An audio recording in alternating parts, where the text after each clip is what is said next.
మహిళల రక్షణ విషయంలో పోలీసులు కఠిన వైఖరి అవలంబించాలని హోంమంత్రి అనిత ఆదేశించారు.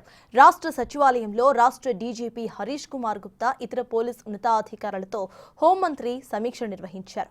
మహిళల రక్షణ విషయంలో కూటమి ప్రభుత్వం స్పష్టమైన వైఖరి కలిగి ఉండాలని, విద్య, సాధికారత, భద్రతా విషయంలో రాజీ ఉండదని అన్నారు.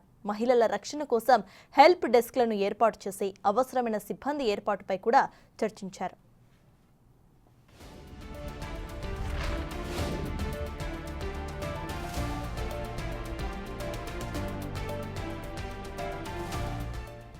సురక్ష పేరుతో ప్రత్యేక యాప్ రూపకల్పనపై కీలక సూచనలు ఇచ్చారు హోంమంత్రి అనిత.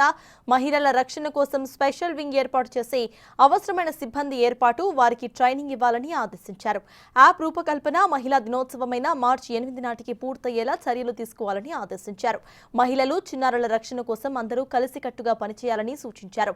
పోక్సో కేసుల్లో నిందితులకు త్వరితగతిన శిక్షలు పడేలా చార్జ్షీట్లు పకడ్బందీగా తయారు చేయాలని సూచించారు. ప్రతి జిల్లాలో సురక్ష టీంలు పెంచి 24 గంటలు నిఘా పెట్టాలని ఆదేశించారు.